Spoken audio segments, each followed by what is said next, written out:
The movie kicks off with Shamsher boarding a helicopter and landing at one of his weapons factories. As soon as he gets out, he finds the guards searching him. So he says to the factory manager, "Well done, you've secured my place so well that they've searched me personally." He replies, "But it's not your place anymore as of today. This factory has become mine. For my father, who worked here for 20 years, I will take only 20% of the profits. But you must register the entire factory in my name." Shamsher asks him, "And if I refuse, what will you do?" He answers, "Then prepare to lose millions of dollars. You manufacture weapons and supply the world's largest countries with them, and we both know what is licensed and what is not. All I will do is expose your disasters to these countries, and then the least that will happen to you is that the countries ordering weapons worth millions of dollars will cancel their orders and get their money back." Shamsher says, "Well done, my son. You have planned it well. Bring me the paper to sign the factory over to you." Indeed, he goes and registers the factory in his name. Then the man comments on Shamsher's pen, saying, "That's a very beautiful pen." Shamsher replies, "It costs $20,000. Shamsher tells him, "It's all yours." The man then adds, "But you seem like a strong man. I thought you would object." Shamsher replies, "Hyenas always eat the leftovers of lions." The man tells him, "If you start spouting such nonsense, I will get angry with you." Shamsher answers him,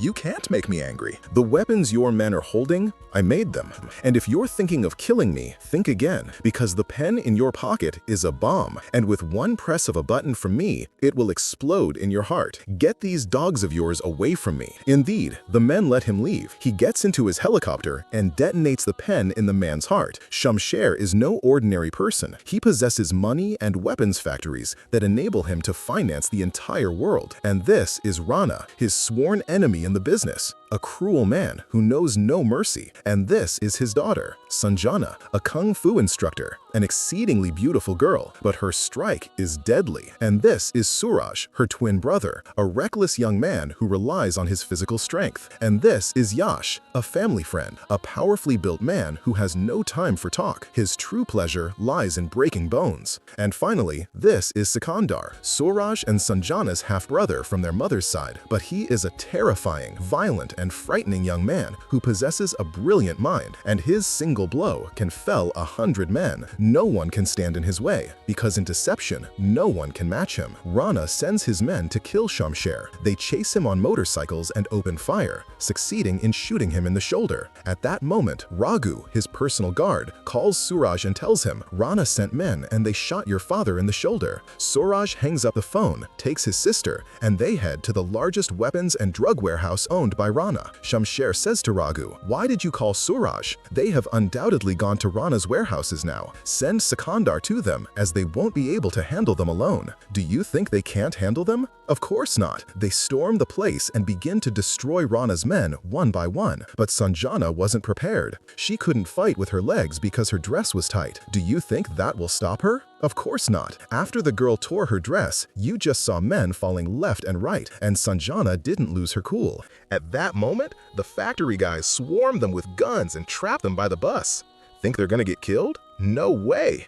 Sakander suddenly shows up in a flight suit, slips it on, and flies into the factory like Superman. And I believe it, the dude's got 2 of those suits. Sakander descends into the factory, pulls out his weapons, and begins to eliminate them one by one, shouting, "Get them, boys! Play with them and leave them to me!" He breaks through their ranks and preys on them with his lethal abilities. Didn't I tell you that in deception, no one can match him? Do you think it's over? Of course not, for the violent beast Yash also arrives to take his share. When it's time to get serious, no one is better than anyone else. Yash takes down the last 2 men and successfully completes the mission. After that, the family lawyer sits with Suraj and Sanjana and tells them, "Your mother left a will before she died, in which she wrote that all the property will be divided between you and your brother Sakander. You two will get 50%, and your brother Sakander will get 50% by himself." Indeed, they execute the will, but they feel resentful about what happened. They say to their father, "How can Sakander get 50% alone while each of us gets only 25%? He answers them, "You are my children, but he is my brother's son, and he is not much different from you. And if I treat him well, it is for the sake of my late brother. Let me tell you what happened in the past. My older brother and I owned a small arms factory in India, where we manufactured weapons and sold them only within India. Then a high-ranking political official came with his son and asked us to give them a weapon illegally, but my brother and I refused. After that, as usual, the merchandise orders were going out, but that time we were inside the trucks because we were sure the politician wouldn't leave us alone. And indeed, his son attacked the trucks and wanted to take the weapons. Should we let him?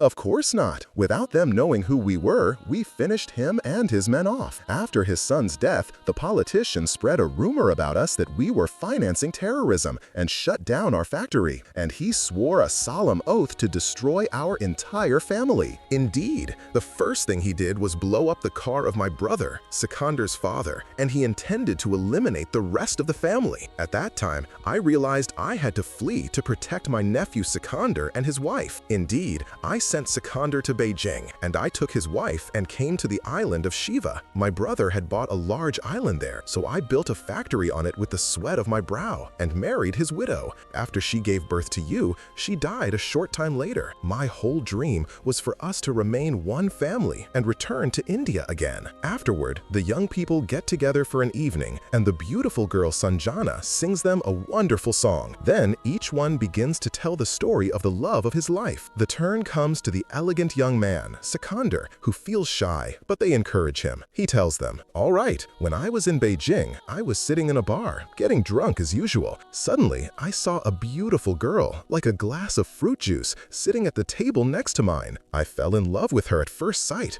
and luckily, she was staying in the room next to mine at the hotel. As soon as she entered her room, she mentioned my name. She thought I couldn't hear her, so I said to her in a loud voice, 'By the way, I can hear you.' She said, 'I'm sorry.' I told her, 'My name is Sakander,' and she also told me her name. The next day, they met and got closer to each other, and you could say they fell in love. After their relationship developed, he woke up the next day to find that she had left him a farewell letter after stealing his most valuable possession. She left me and ran away, guys." Yash tells him, "Don't be sad, my brother. Tomorrow you will meet true love, just as I did." After that, Brijo, Shamshir's friend, returns from his travels. After exchanging greetings, he tells him, "You know, my friend, I manage a 7-star hotel for my friend Jimmy. Only politicians and very high-ranking officials used to frequent it. Do you know why they came? For the women. They came to hold debaucherous parties, but they didn't know that Jimmy had planted surveillance cameras for them everywhere in the hotel, and he has video clips of every single one of them that would completely destroy their lives. Jimmy put all these videos on a hard drive and deposited it in his private safe at the bank, and no one knows the location of the drive except me and him. I don't know how Rana found out about this drive. He kidnapped Jimmy and kept torturing him to confess the location of the drive, but before he could confess, he had a heart attack and died. And so, no one knows the location of the drive anymore, except me. Imagine if we brought this drive and the videos came into our possession. We would have political power to do whatever we want." Shamshir asks him, "And where is this drive?" He replies, "In a very difficult place. It's in the bank in vault number 7003. The problem is that we won't be able to get the drive." Shamshir tells him,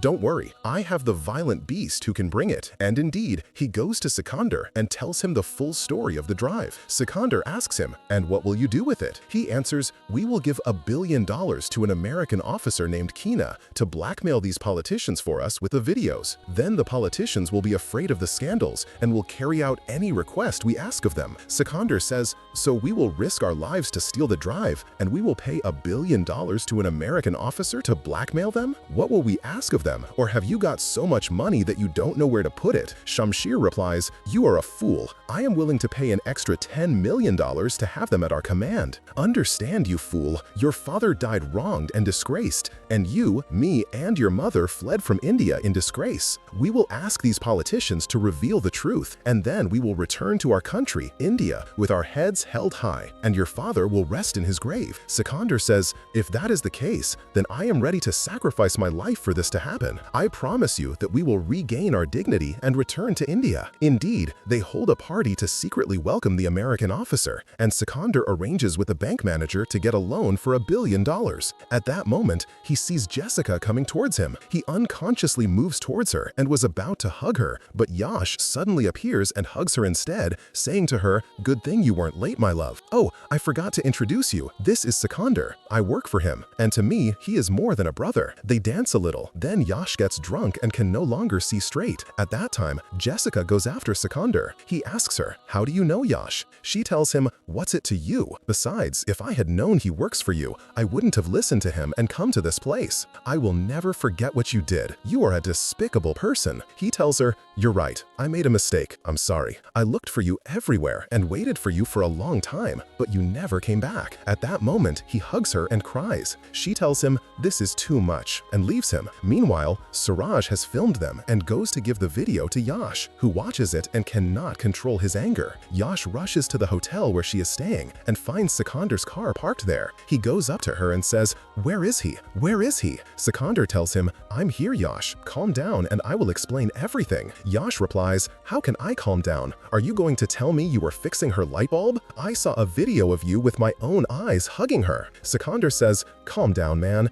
Do you think I betrayed you, my dearest friend, for a worthless girl? My apologies, Jessica. I will tell you the truth, my friend. The day that thing happened and Jessica left me the note and ran away, I had a bag of money with me. I searched for the bag everywhere, but it had disappeared. I reported Jessica to the police and they caught her at the airport. Indeed, I had the police arrest her, but when I returned to the hotel, the manager told me, 'We found a bag. The one who stole it was a new employee of ours. We are sorry for what happened.' Even though I found the bag, you know me, I don't trust anyone. I had left a surveillance camera in the bag, and when I reviewed the camera's recording, I found that Jessica was the one who stole the bag and gave it to the employee with her own hands. Despite all that, I went and bailed her out of jail. We sat down to talk, and imagine who was forcing her to do that. You tell him, Jessica." She says, "His siblings, Suraj and Sanjana." Sakander says, "Do you understand? And now they were filming us to drive a wedge between you and me." Yash asks him, "And why are they doing all this?" Sakander answers,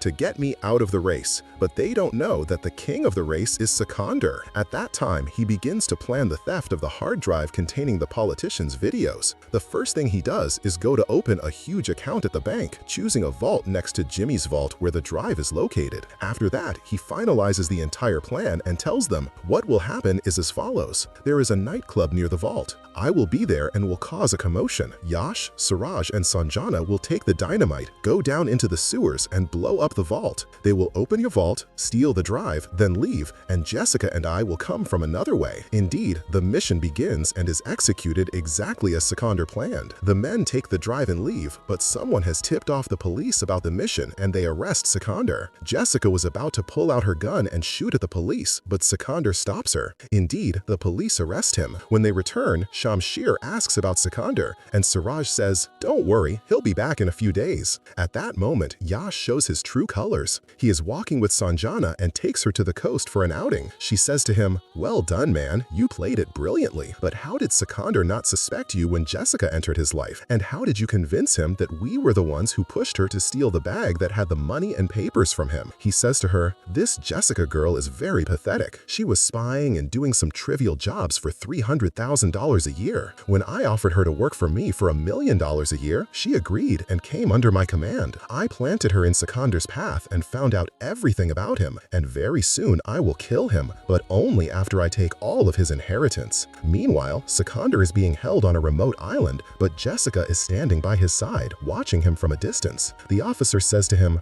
"Are you ready to die?" Sakander replies, "What's more important is that you are ready." Then he breaks the chair with his hands and shatters the bones of the officer and all the officers in the tent. Afterward, he takes his phone and reassures Jessica. When he comes out, he finds an entire army waiting for him. Do you think this will affect Sakander? Of course not. Although they are many and surround him with deadly weapons, he has a piece of iron in his hands with which he eliminates many of them. Then he gets on a motorcycle and they all run after him, but they can't catch him. They shoot at him with various weapons, but not a single bullet hits him. And I believe this because I was with them in the movie. And when they fail to hit him, they fire a bazooka shell at him, which hits a tree. He passes under it while they crash into it. They run towards him, and at the right moment and with the speed of a rocket, Jessica rescues him. He says to her, "Thank you, lady of ladies." She tells him, "Don't forget my favors. By the way, who do you think got you into this big mess?" He answers her, "I don't know, but whoever it is, I will find out, and believe me, I will punish him for everything he has done." At that moment, they find a very large number of men waiting for them in the middle of the road, and they were about to reach them, but the Indian hero always has a trick to get him out of every difficult situation, even if it requires him to turn into a bat. Yes, they launch and fly in the air with all simplicity. Then Shamsher gathers Suraj and Sanjana and tells them, "We will take the loan against your properties to give the $1 billion to the officer." Suraj tells him, "We don't want loans or anything else. We want our share and to get away from this man named Sakander." Shamsher tells them, "There's no such thing. All of you will sign over your properties. I've said my piece, and that's final." Then he leaves them. Sakander goes to him and says, "Don't be sad, uncle." Shamsher says to him, "I don't understand why these two kids hate you, and now they've gone mad over money, thinking I will take your money and put it in my pocket. My only wish is that we return to India and remain a united family." Sakander says, "Don't be sad about them. They are still young and don't know anything. I am here precisely to keep this family as one, not to be broken apart. Don't worry, we will remain as one our whole lives and no one will ever be able to tear us apart." Meanwhile, Jessica goes to Sanjana and tells her, "I found out about you and Yash, but what Yash doesn't know is that I am a spy working for the Indian government, and I came here specifically for this filthy family. But I didn't know the matter involved blackmailing politicians, huge sums of money, and advanced weaponry. It turned out the matter is big, but don't worry, as long as you pay me, your father's secret will be safe with me." Sanjana then gets up and hits her, and they begin to fight violently. Imagine if a man married a woman like this and forgot to get her groceries. What violence! She would give you a punch, after which you would never see YouTube again. Anyway, Yash separates them and says to Jessica, "How much do you want?" She says, "I only want $50 million. Indeed, the next day he prepares the $50 million for her, intending to give her the money and then kill her. But she was smarter than him and sent a plane to take the money. Suraj, Sanjana, and Sakander sign over their properties to the bank, and the money is transferred to Shamsher. Indeed, the politicians gather, and Shamsher says to Sakander, "I don't know how to thank you. Thanks to you, my dignity and your father's dignity will be restored, and we will return to India with our heads held high." Sakander replies, "The credit goes to you, uncle, because you have been protecting this family your whole life." They get into the cars and are on their way to meet the politicians, but suddenly, Sakandar's car explodes. Shamsher says to Raghu, "My brother, this history is strange. It always repeats itself. Just as I killed his father before and took everything from him, here I am having killed his son too, and taken everything from him. Come on, survival of the fittest. Let's go so we are not late for the politicians." By God, I could smell the treachery in you, you old man. Anyway, he goes to the politicians and says to them, "My condolences. My nephew, whom I considered like my own son, just died in a car accident. Anyway, to hell with him, that's not our topic. I have gathered you because I want 233,000 square meters of land in every state you govern in order to establish my projects there. These projects are factories for weapons, cocaine, heroin, and all kinds of drugs." Suraj and Sanjana are shocked and cannot believe what is happening. Then Rana enters and Shamsher says, "And this is yesterday's enemy, and my friend, my beloved, and my partner today. Rana, do you agree to give us the lands? And each one of you will gain $50 million, or should we try another way? Let's try another way. Yash, show us the videos." Indeed, Yash connects the hard drive and plays the videos, but what appears is a video of Sakander, Suraj, and Sanjana's mother saying, "My son Sakander, as long as you have received this video, you have surely reached the age of 25 and will be able to carry out the task I will will ask of you. Your father died while I was pregnant with your brother and sister, Sanjana and Suraj. After his death, I believed Shamsher and traveled with him to Shiva, and there I discovered that there was no politician in India who killed your father or anything of the sort. The one who killed your father was Shamsher. He is the one who planned everything. Don't let him deceive you into thinking he is your uncle. He is a distant relative of ours. Your father treated him like more than a brother, but he betrayed him and killed him, and now he is imprisoning me and killing me slowly. I left a will before I die. Do not let him divide you and your siblings, laugh at you, and take all your property. At that moment, Shamsher smashes the hard drive and shouts, "Where did this video come from?" Then he says to Suraj and Sanjana, "Since you found out you are not my children, I will tell you why I did all this. I did it because the one who deserves your property is my real son, Yash. Your brother is dead, and I will take everything he owns, and you will die, and I will take all your property. Come on, kill them, men!" Sanjana cries and says to Suraj, "We were wrong. All our lives we thought Sakander was our real enemy, but our real enemy is this man." He tells her, "I wish he were here with us. This dog would not have been able to do this to us." The men are about to kill them, but suddenly they are killed from behind. Yes, it is him, the savior boy, the mighty boy who never forgot his family, standing like a lion behind his siblings. And he says to Shamsher, "You're surprised, aren't you? It doesn't matter how. What matters is that I have known your truth for 10 years. For 10 years, I have been planning for you. For 10 years, every time I hugged you, I hated myself for hugging the man who killed my father and mother and separated me from my siblings. But everything has an end, and the time for your end has come, Shamsher." At that moment, Yash raises his weapon at them, and they raise their weapons at him. Jessica arrives with an army force and attacks the place, but Shamsher escapes and Suraj follows him. Sakander is about to move as well, but he finds Rana has stood in his way with two huge, strong girls. Sakander stands to face him with two strong girls, and the battle begins. Sakander grabs Rana and gives him a sound beating, then finishes him off completely. Meanwhile, Jessica and Sanjana are crushing the girls with them. Well done, heroes. As for Suraj, Shamsher's men surround him and are about to kill him, but the beast Sakander appears with the car from under the sand. Yes, the car drives under the sand. Its name is the Bald Snake Car. Anyway, Sakander intervenes and saves him as usual. Afterward, he gets ahead of Shamsher and appears before him with a quad-barreled cannon and destroys the guard cars behind him. I liked this trick. Then Yash gets out to face Sakander. Sakander says to him, "Will you let me hit your father, or should I insult you in front of him and then hit him too?" Yash replies, "You are nothing." Then he attacks him, and of course, both of them are heroes, and I don't know who to applaud, but let's applaud Salman so we can summarize another film for him. But unfortunately, Yash is reckless, so Sakander breaks his bones completely and drops him to the ground. Both are thrown into the fire and ignite, but they are not affected because they are both resistant to insects, mice, shelling, and fire. Yes, fire does not burn any Indian liar. Anyway, Yash gets angry and takes off his shirt. My God, look at all those muscles.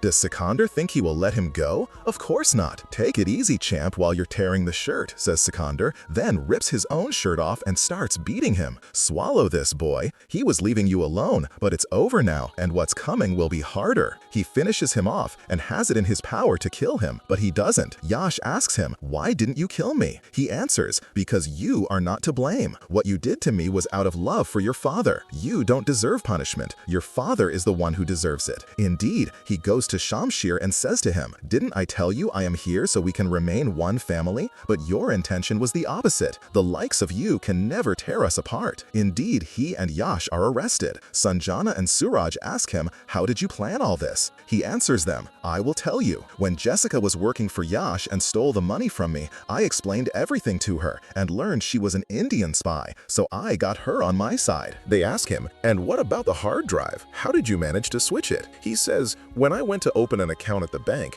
the employee left me to put my things in my vault. In the time he left me, I took out my equipment, took the drive with the politician's videos, and put in the drive with our mother's video." They ask him, "All right, and who gave you our mother's video?" He answers, "Raghu. When I turned 25, he gave me this video and told me that my mother left it with him in trust because he was loyal to my father. And he is also the one who saved me from the bomb Shamsher put in my car." They say to him, "You are not normal. You are an artist." He replies, "Always at your service." To your health? From all your lies, we have no health left. May God guide you, Indian cinema. And here the film ends. In the end, don't forget to show your support by liking the video and subscribing to the channel. By the way, there are exciting videos on the channel that you will like. And if you don't find your favorite movie, write the name of any film you love in a comment. Goodbye.